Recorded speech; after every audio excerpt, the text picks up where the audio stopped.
আজকের এই ভিডিওতে আমি আপনাদের দেখাবো কিভাবে খুব সহজেই কোরিয়ান স্টাইলে মিষ্টি চিকেন বানাতে পারেন। পুরো প্রসেস আমি ধাপে ধাপে দেখাবো, তাই ভিডিওটা একদম শেষ পর্যন্ত দেখবেন। বিশ্বাস করুন, একবার বানালে স্বাদে আপনারা মুগ্ধ হয়ে যাবেন। তো চলুন শুরু করি।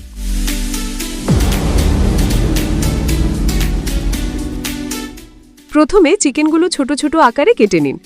এরপর শুরু হবে ম্যারিনেশন। এটাই কিন্তু এই রেসিপির সবচেয়ে গুরুত্বপূর্ণ ধাপ। প্রথমে দিন আদা রসুন বাটা, যা চিকেনের কাঁচা গন্ধ দূর করবে আর স্বাদে আনবে একদম রেস্টুরেন্টের ফ্লেভার। তারপর দিন গোলমরিচ গুঁড়ো, এটা চিকেনের মধ্যে হালকা ঝাঁঝ আর গভীর ঘ্রাণ যোগ করবে। এরপর দিন টাটকা লেবুর রস, যা মাংসকে নরম করবে আর স্বাদে আনবে হালকা টক ভাব, যা পরে সসের সাথে মিলে দারুণ লাগবে। এবার সামান্য লবণ যোগ করুন। খেয়াল রাখবেন বেশি লবণ এখন দেবেন না, কারণ সসের মধ্যেও লবণ থাকবে। এবার একটি ডিম ফাটিয়ে হালকা ফেটিয়ে দিয়ে দিন। ডিম শুধু স্বাদ বাড়ায় না, বরং ভাজার সময় বাইরের কোটিনকে ক্রিস্পি করতেও সাহায্য করে। সব উপকরণ চামচ দিয়ে ধীরে ধীরে নেড়ে নিন, যেন মশলা আর ডিম প্রত্যেকটা মাংসের টুকরোর গায়ে সমানভাবে লেগে যায়।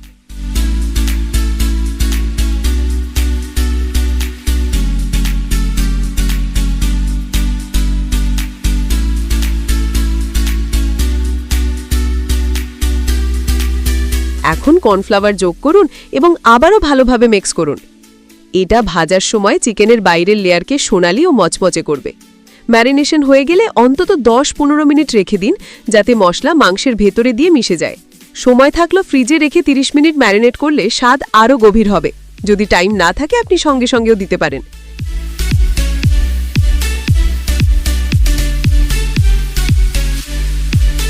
তো দেখতেই পাচ্ছেন আমি প্যানে তেল দিয়ে দিয়েছি এবং তেলটাকে একটু গরম হতে দেব।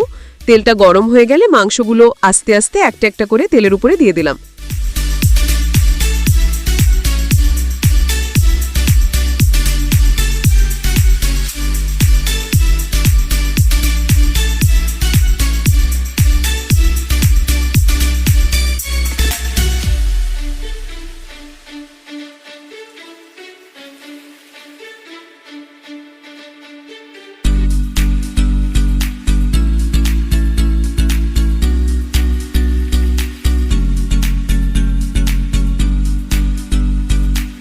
মাংসগুলো দেওয়া কমপ্লিট হয়ে গেল। এইবার গ্যাসের আগুন মিডিয়াম রেখে এগুলোকে আস্তে আস্তে হতে দেবে। কিছুক্ষণ পরে আমি মাংসগুলোকে একটু উল্টে দিলাম। আর হ্যাঁ, গ্যাসের আগুন একটু মিডিয়ামে রেখে দেবে, যাতে মাংসটা পুড়ে না যায়।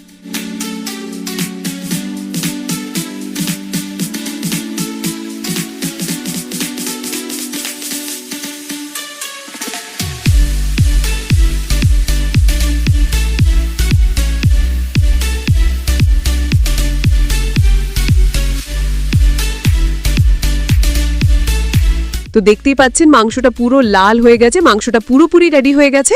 তো এবারে মাংসটা আমি একটা পাত্রে তুলে নেব। এবার অন্য একটি প্যানে অল্প তেল নিন। তেলের মধ্যে আদা কুচি বা পেস্ট দিয়ে হালকা নাড়ুন এবং আঁচ একদম লো রাখুন, যেন পোড়া গন্ধ না আসে।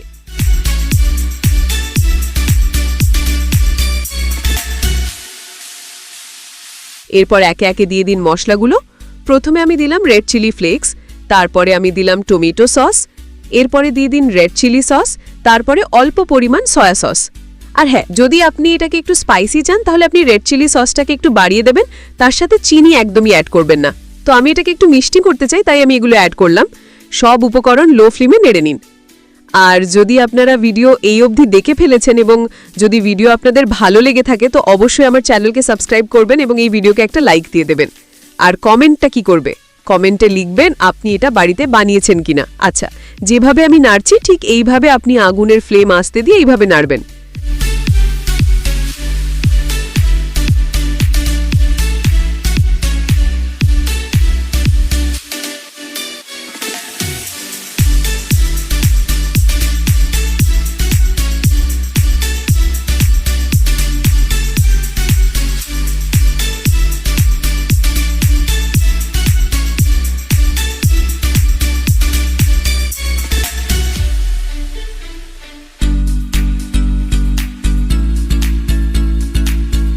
যখন দেখবেন এই মশলা থেকে হালকা তেলটা ছেড়ে দিয়েছে, তখন অল্প পরিমাণ জল অ্যাড করে দেবেন।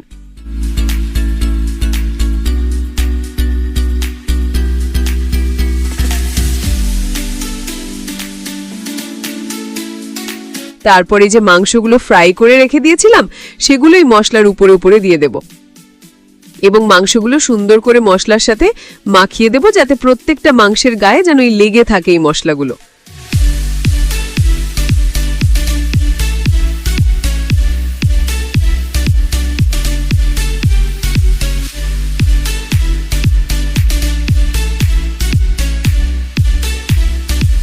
তারপর এটাকে লো ফ্লেমে 2 থেকে 3 মিনিট রেখে দেবে, হাত চামচ দিয়ে একটু নাড়তে থাকবে এটাকে।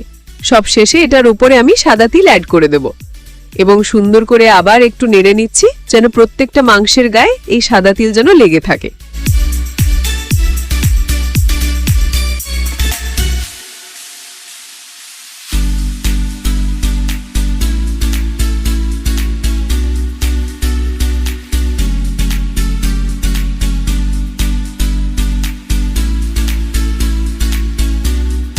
এটা পুরোপুরি রেডি হয়ে গেছে কোরিয়ান স্টাইলে মিষ্টি চিকেন। এবার আমি এটাকে নামিয়ে নেব।